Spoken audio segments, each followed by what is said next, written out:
President Duterte has approved a 2-week travel ban on Indonesia due to the threat of the Delta COVID variant. The IATF has submitted its recommended quarantine restrictions for the second half of July. Citing the improving situation in Israel, the Labor Department has lifted the suspension of OFW deployment to the Middle Eastern country.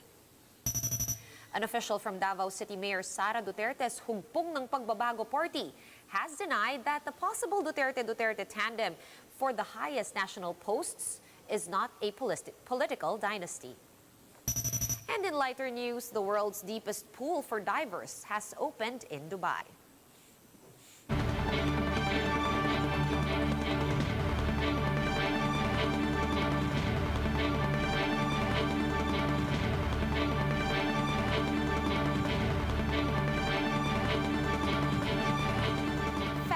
Focused and fearless. Here's a roundup of stories we're watching now. I'm Sean Yao. Indonesia has become the latest addition to the country's travel ban list amid the surge in Delta COVID variant cases in the Southeast Asian country. Let's discuss this further with Special Advisor to the IATF, Dr. Ted Herbosa, who joins us now via Zoom. Good evening, Doc. Doc, this hits very, very close to home. What do we know so far about the Delta outbreak in Indonesia? Good evening, Sean. Good evening to the televiewers. Yes, Indonesia has been recommended by the IATF to be included in the banned countries for travel to the Philippines because of their high prevalence of the Delta variant. So the previous countries are, of course, the South Asian countries, India, Pakistan, including some countries in the Middle East like Oman and the United Arab Emirates. So they've recommended it to the Office of the President, and we do hope that eventually the Office of the President will make a decision on whether to include Indonesia in the ban. And this is because of the surge of cases of the Delta variant in Indonesia. Yeah, Doc. However, in other countries as well, even coming from the West, the Delta variant is now the main variant or the predominant variant. Some as much as 50% of cases, some even more. Should this list of banned countries or countries included in our travel ban get longer, or should it be longer? Eventually, we will have to make sure that our quarantine protocols work. We may have to add more countries in the list as there is an uptick of cases in those countries. I think the Delta variant has been identified in over 90 countries.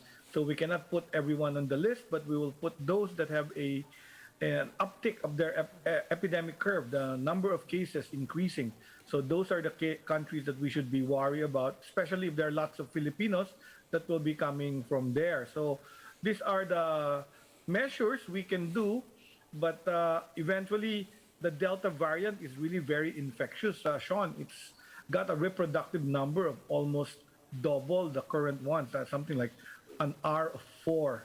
So it can infect more people faster. So you saw what happened in India and then now in Indonesia. So we do hope. We're still very lucky. We haven't found it in our communities, but we found it in 19 Filipinos that returned from different countries. That's right. You mentioned these containment measures. Doc, this surge also comes as new containment measures have been put in place by the Indonesian government. What could be the explanation to the spread of the Delta variant there in Indonesia despite these measures? Is it really that very high transmissibility, even outdoors? Yes, I think it's the high transmissibility, and really very important is what we call border control. Of course, the Delta came from the other country where Delta was already raging. So this is the same story in Singapore, in Malaysia, when there were, Delta variants actually are able to enter from travelers. So this is where the travel ban will work. The recommended travel ban is only 2 weeks, and we do hope that by that time, the containment measures in Indonesia will work and decrease the transmission of cases. Right, and here in the Philippines, how can we prevent a surge like Indonesia, especially with the Delta variant cases? Any other recommendations apart from border controls? Well, the recommendation is really to get your second dose. What has been found in the different countries, especially in the UK and in Israel, is that people with 2 doses have milder symptoms. Even if you're infected with the Delta variant, your symptoms are like cough and colds only, and you don't need hospitalization, and your chance to die will be almost zero. So we're really pushing for people to go back for their second shots. Yesterday we had a big outbreak, and we were able to inject 375,059 injections of the COVID vaccine. And that's the highest we've had since we started vaccinating in March in a day.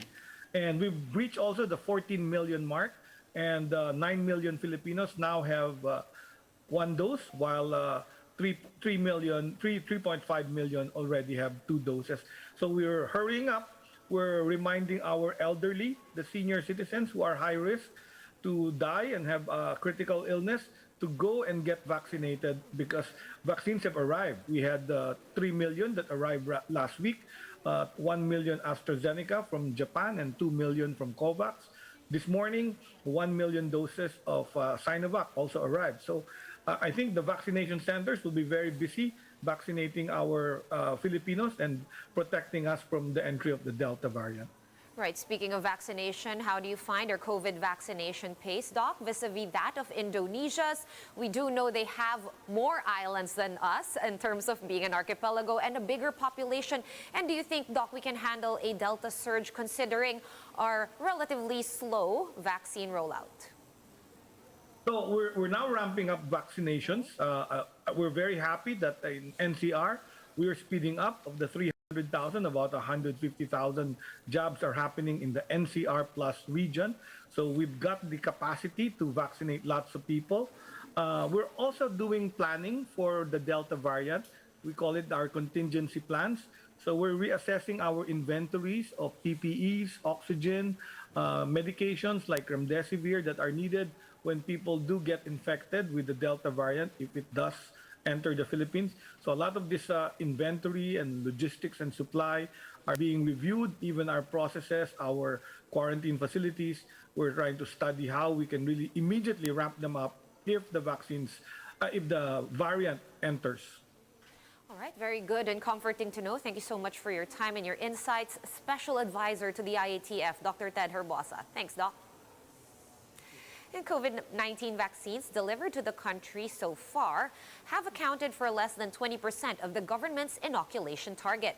Despite this, officials are confident that the Philippines will not be among the last countries to achieve herd immunity. JC Cosico with that story. At least 1 million more doses of Sinovac's vaccine arrived in the country on Wednesday via Cebu Pacific. Vaccine czar Carlito Galvez said that the NCR Plus 8 will be prioritized in the deployment of the jabs. The vaccines, which already have certificates of analysis, will be transported to LGUs immediately. Nagkaroon na tayo ng agreement with Sinovac na pagdating ng ating mga bakuna ay mayroon na itong COA. Mayroon na po itong COA, pwede na po itong turok right away. Most of these will be used as second doses after some LGUs halted their vaccination drives due to supply issues. Karamihan dyan pan-second dose. So kasi inaantay na yan ng mga probinsya natin pan-second dose ng Sinovac kasi talagang pinaspasan nila yung first dose.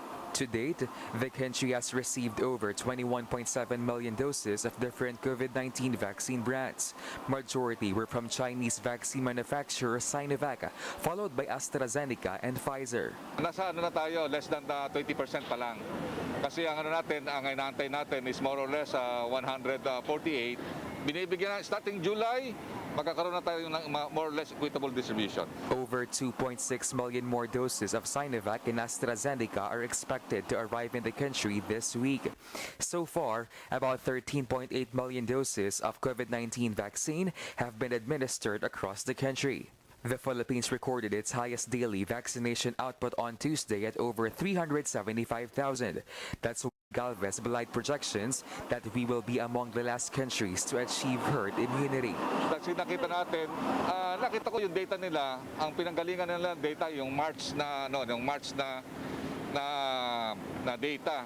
Pero ngayon nakita natin kung nakaka-375 tayo, that data is already nil and void. The government also plans to strengthen scientific research to aid in pandemic response and future health crisis. For News 5, JC Cosico, we are One News. And here are other stories we're keeping our eyes on. The Labor Department has instructed its attaché in Israel to lift the temporary ban on the deployment of overseas Filipino workers as recommended by the Foreign Affairs Department. Recall that the Philippine government had banned the deployment back in May due to the internal conflict in Israel between the Israelis and militant group Hamas, but since then, both have already declared a ceasefire.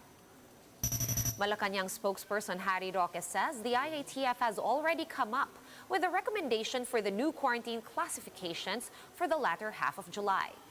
But he added that the task force will not be disclosing this just yet, as local government units may still appeal for a different quarantine status. Roque noted, however, that they are still following the standard classification criteria, which includes healthcare utilization. Foreign Affairs Chief Teddy Locsin Jr. has welcomed the U.S.'s support for the 2016 Arbitral Award favoring the Philippines over China. Speaking at the special ASEAN-U.S. Foreign Ministers meeting, Locsin thanked the United States for its commitment to protect the Philippines' sovereignty. U.S. Secretary of State Anthony Blinken on Tuesday described China's claims to offshore resources in the West Philippine Sea as completely unlawful. We'll have more stories after this quick break. Stay with us.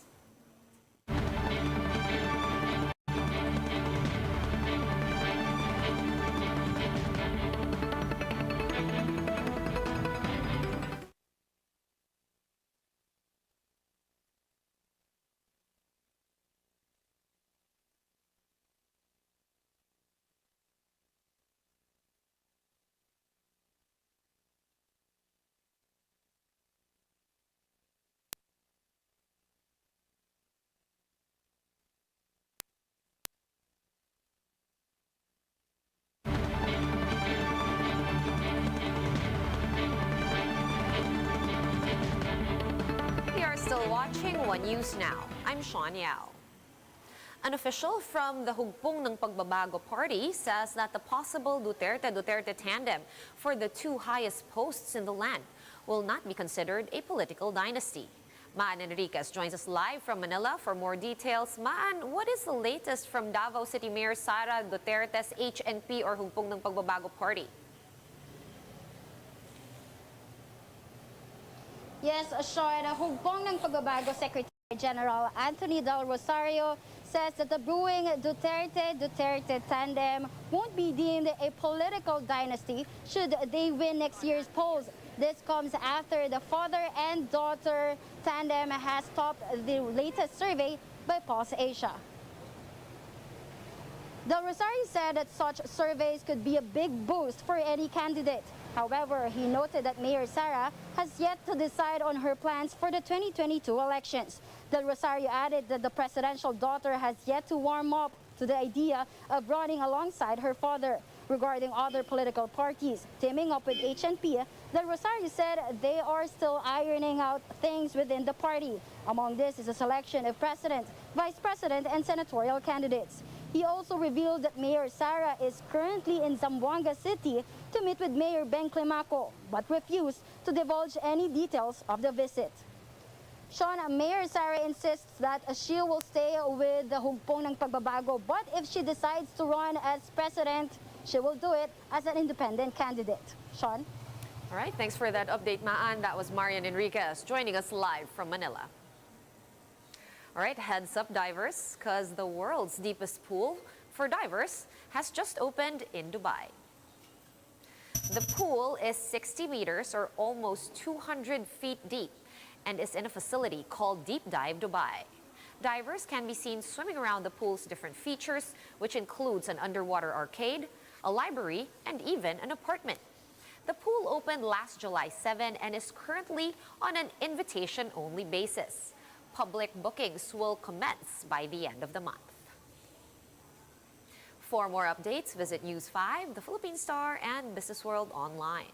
Visit our website, onenews.ph, for more in-depth analysis. You can also catch One News on the Signal Play app.